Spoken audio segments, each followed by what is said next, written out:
Hello friends, നമസ്കാരം. നമ്മുടെ Kerala T V സീരിയലിലേക്ക് എല്ലാവർക്കും സ്വാഗതം.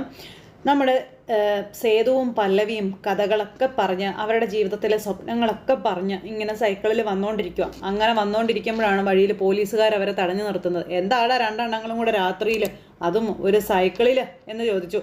നേരെ സാറിൻ്റെ അടുത്തേക്ക് ചെല്ലാൻ പറഞ്ഞു. അയ്യോ, എൻ്റെ സാർ ഇത് സൈക്കിളല്ലേന്ന് ചോദിച്ചു. അപ്പോൾ സൈക്കിളിന് നിയമമുണ്ട്, വേഗം ചെല്ലാൻ നോക്കാൻ പറഞ്ഞു. അപ്പോൾ സാറേ സ്ട്രിക്റ്റാ, പഴയടപ്പിക്കും, ചെല്ല് ചെല്ല് എന്നും പറഞ്ഞ് ഇങ്ങനെ പറഞ്ഞു വിടുക കേട്ടോ. അപ്പോൾ ഇവർ രണ്ടുപേരും കൂടെ ചെല്ലുമ്പോഴേക്കും ഇദ്ദേഹം ഇങ്ങനെ മൊബൈലിൽ വീഡിയോ ഒക്കെ കണ്ടുകൊണ്ടിരിക്കുമായിരുന്നു. അപ്പോഴാണ് ഇവർ രണ്ടുപേരും കൂടെ ചെല്ലുന്നത്. ഹലോ സാറേ എന്നും പറഞ്ഞ് ചെന്നു. അപ്പോൾ എവിടുന്ന് വരുന്നു രണ്ടാളും? ഞങ്ങളൊരു പാർട്ടി കഴിഞ്ഞ് വരുക സാറേ, അപ്പോൾ ബർത്ത്ഡേ പാർട്ടി കഴിഞ്ഞ് വരുക. കാറുണ്ടായിരുന്നു, അത് പഞ്ചറായി പോയതാണെന്ന് പറഞ്ഞു. ആ സമയത്തതേ ഈ ഒരു പൂവ് കയ്യിലുണ്ടായിരുന്ന എടുത്ത് നോക്കി. പ്ലാസ്റ്റിക് പൂ, മൊത്തം ഉടായിപ്പാണല്ലോടെ എന്നൊക്കെ പറഞ്ഞ് അത് ഈ പൂ മേടിച്ച് മണത്തൊക്കെ നോക്കുന്നു. എത്ര നാളായി കല്യാണം കഴിഞ്ഞിട്ട് എന്ന് ചോദിച്ചപ്പോൾ കല്യാണോ? അത് കല്യാണം കുറച്ചേ ആയുള്ളൂ സാർ. അത് പിന്നെ ഞങ്ങളെ കണ്ട സാറിൻ്റെ ഭാര്യയും ഭർത്താവുമായിട്ട് തോന്നുമല്ലേ? എന്താ അല്ലേന്ന് ചോദിച്ചപ്പോൾ സാറ് ഇവരോട് അല്ല, ആണ്, എനിക്ക് പ്രായം കുറച്ച് കൂടുതലാണല്ലോ, അതുകൊണ്ട് പലർക്കും വിശ്വാസം വരുന്നില്ലേ ഞങ്ങൾ ജസ്റ്റ് മാരീഡ് കപ്പിളാണെന്ന് അല്ലേ എന്നിങ്ങനെ സേതു ചോദിക്കുന്നു. അപ്പോൾ ഹണിമൂൺ മൂഡില്ല രണ്ടാളും അല്ലേ എന്ന് സാറ് ചോദിച്ചു. ആണെന്നും പറയാം അല്ലെന്നും പറയാം.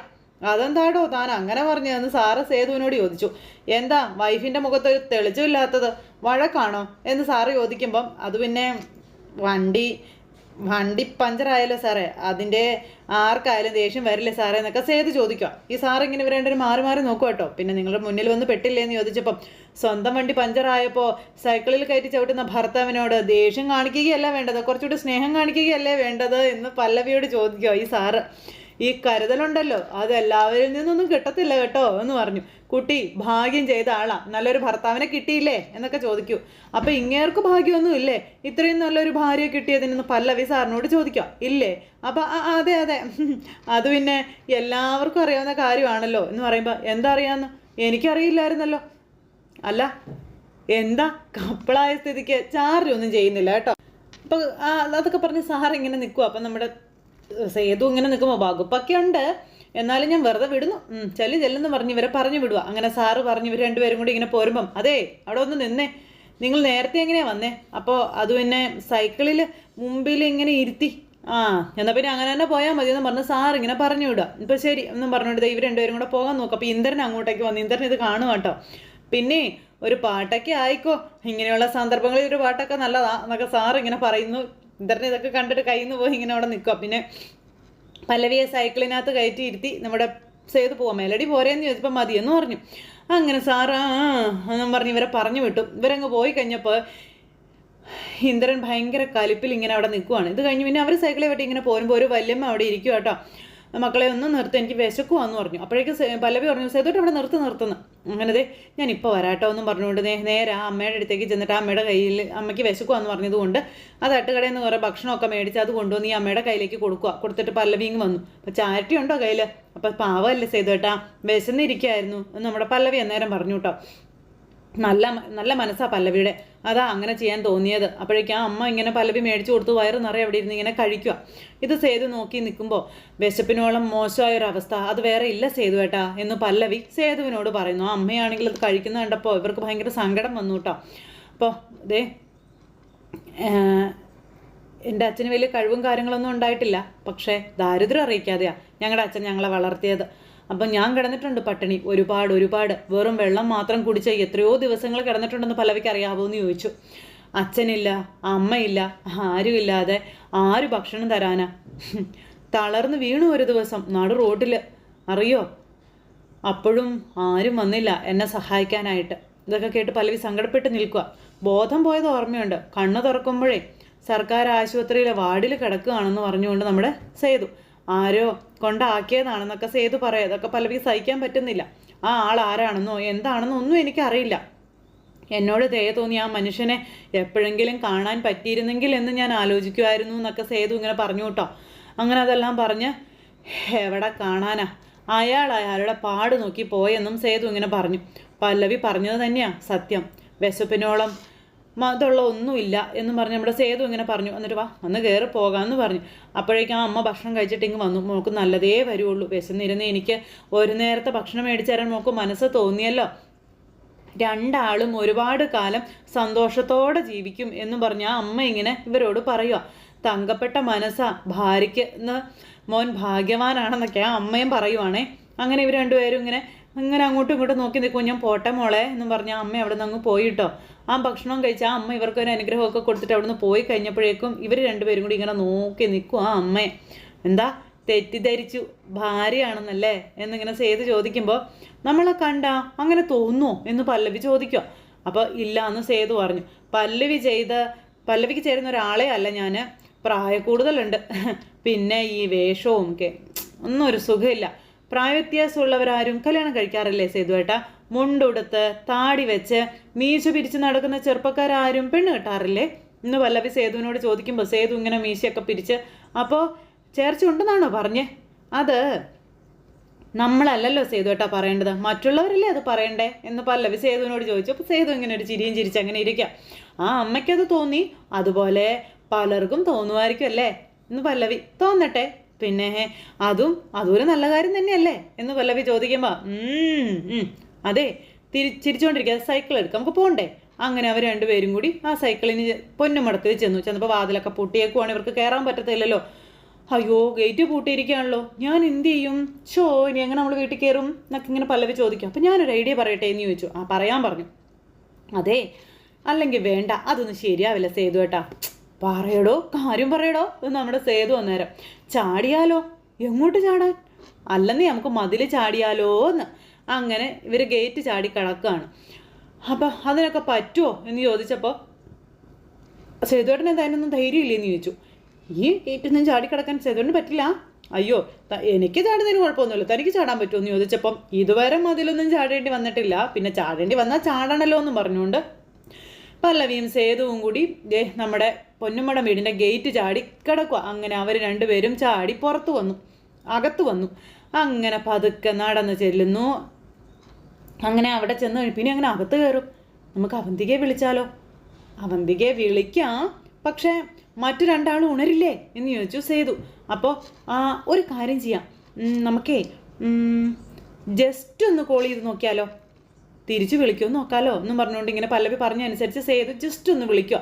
അങ്ങനെ ബെല്ല് ചെന്നു, തൊട്ടടുത്ത നിമിഷം ഇങ്ങോട്ടേക്ക് വിളിച്ചു കഴിഞ്ഞപ്പോഴത്തേക്കും ഇവർ പറഞ്ഞു ഒന്ന് വാതിൽ തുറക്കാൻ. അപ്പം അതേ പതുക്കെ വന്ന് നമ്മുടെ അച്ചു വാതിൽ തുറന്ന് കൊടുക്കുക. അയ്യോ ഇതെന്താ പറ്റിയേ? എവിടെ പോയതാ രണ്ടുപേരും കൂടി? എത്ര ലേറ്റ് ആയേ എന്നൊക്കെ ചോദിച്ചു. അപ്പോൾ രണ്ടുപേരും കയ്യിൽ ചെരുപ്പൊക്കെ പിടിച്ചിങ്ങനെ നിൽക്കുക. അതെ വണ്ടി പഞ്ചറായി പോയതാണെന്ന് പറഞ്ഞു. അപ്പോൾ ഇങ്ങനെ നമ്മുടെ അച്ചു ഇങ്ങനെ നോക്കുമ്പോൾ ഗേറ്റ് പൂട്ടിയിട്ടുമുണ്ട്. ഗേറ്റ് പൂട്ടിയതാണല്ലോ, പിന്നെ ഇങ്ങനെ തുറന്നു? ആര് തുറന്നു വന്നു? അത് പിന്നെ ഇതെന്ന് പറഞ്ഞ് രണ്ടുപേരും അങ്ങോട്ടും ഇങ്ങോട്ടും ഇങ്ങനെ വിരൽ ചൂണ്ടി പിടിച്ചോണ്ട് നിൽക്കുക കേട്ടോ. അത് പിന്നെ ഞങ്ങൾ ഗേറ്റ് ചാടി എന്ന് നമ്മുടെ പല്ലവിയും സേതും കൂടെ ഒരുമിച്ച് പറയുമ്പോൾ ചേച്ചിയും ചാടിയോ എന്ന് ചോദിച്ചാൽ അച്ചു ചിരിക്കുക. ചേച്ചിയാണ് ആദ്യം ചാടിയത് എന്ന് സേതു പറഞ്ഞു. പിന്നാലെ ഞാനും ചാടി. കൊള്ളാം വാ കയറി വാ എന്നും പറഞ്ഞുകൊണ്ട് അച്ചു ഇങ്ങനെ ഇവർ രണ്ടുപേരെയും വിളിച്ചുകൊണ്ട് പോകാം.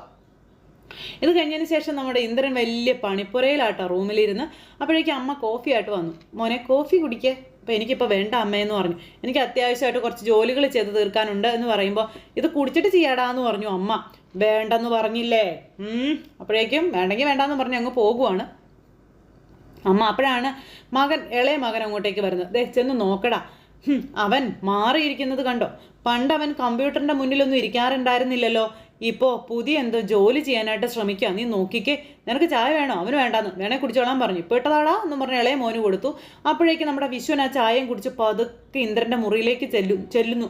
അപ്പോൾ എന്തായിട്ടാ പണി എന്ന് ചോദിച്ചപ്പം ഒന്ന് പോടാ, സ്വസ്ഥമായിട്ടൊരു ജോലി ചെയ്യാനും സമ്മതിക്കില്ല, നാശങ്ങളെന്ന് പറഞ്ഞിങ്ങനെ പറയാം. അപ്പം ഞാൻ വന്നോന്ന് വെച്ചാൽ ഇങ്ങനെ ദേഷ്യപ്പെടേണ്ട കാര്യമുണ്ടോ എന്ന് വിശ്വൻ ചോദിക്കുക. എടാ എനിക്ക് സമാധാനമാണ് വേണ്ടത്, അതിനെല്ലാവരും എനിക്ക് തടസ്സമാണ്, നീയും അമ്മയും എല്ലാവരും എനിക്ക് തടസ്സമാണെന്ന് പറഞ്ഞിങ്ങനെ ഇന്ദ്രൻ പറയാം. സോറി, ഞാനായിട്ട് ഇനി ആരെയും ശല്യം ചെയ്യുന്നില്ല, ചേട്ടൻ കണ്ടിന്യൂ ചെയ്തോളാൻ പറഞ്ഞു. അങ്ങനെ നമ്മുടെ വിശ്വൻ പതുക്കെ പുറത്തേക്ക് പോണു. വിശ്വൻ അങ്ങനെ പതുക്കെ പുറത്തേക്ക് പോയിട്ട് പുറത്തുനിന്ന് പതുക്കെ അകത്തേക്ക് കയറി വന്നിട്ട് ഇവൻ എന്താണോ ചെയ്യുന്നത് അത് മൊബൈലിൽ വീഡിയോ എടുക്കുക. അതായത് ലാപ്ടോപ്പിൽ വീഡിയോസ് എടുത്ത് എന്തൊക്കെയോ കാണിക്കുക. അതായത് ഇവരുടെ വീഡിയോസ് മുഴുവനും കിട്ടിയല്ലോ, അതെല്ലാം കിട്ടിയതൊക്കെ എടുത്ത് എന്തൊക്കെയോ വൃത്തികെട്ട പരിപാടി കാണിക്കാനൊക്കെ ആയിട്ട് ഇങ്ങനെ ശ്രമിക്കുവാണേ. അപ്പോൾ ഇതെല്ലാം വിശ്വൻ കാണുന്നു. വിശ്വൻ കണ്ട് വിശ്വൻ അന്തം വിട്ട് ഇങ്ങനെ നിൽക്കും. ഇതൊക്കെ മൊബൈലിൽ ഇങ്ങനെ പകർത്തിയിട്ട് നമ്മുടെ വിശ്വൻ പതുക്കെ അവിടെ നിന്ന് അങ്ങോട്ടേക്ക് അങ്ങ് പോയി. എന്തായാലും വിശ്വൻ കാര്യങ്ങളെല്ലാം നേരായ രീതിയിൽ തന്നെയാണ് മുന്നോട്ട് കൊണ്ടുപോകണേ.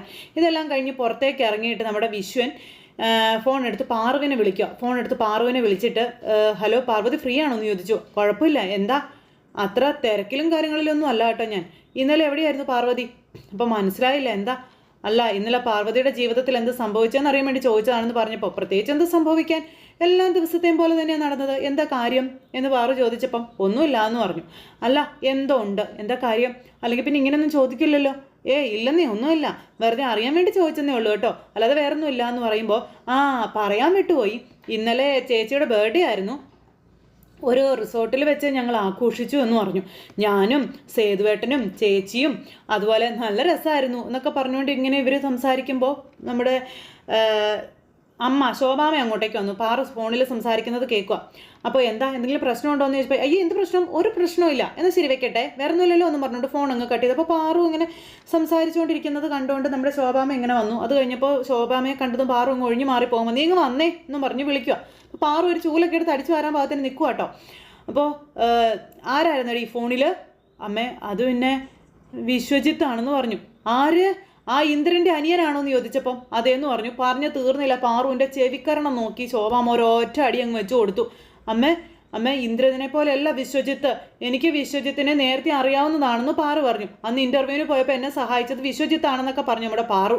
മിണ്ടി പോകരുത്, എല്ലാം ഇന്നത്തോടെ അവസാനിപ്പിച്ചേക്കണമെന്നും പറഞ്ഞുകൊണ്ട് അമ്മ തലയ്ക്ക് വെളുവളി ഏതെങ്കിലും ഒരു പെണ്ണ് സ്വന്തം ചേച്ചിയുടെ ജീവിതം തകർത്തവൻ്റെ അനിയൻ്റുമായിട്ട് കൂട്ടുകൂടുവോന്നും ചോദിച്ചുകൊണ്ട് അമ്മ കിടന്നങ്ങ് ഭയങ്കര പ്രശ്നം ഉണ്ടാക്കുക.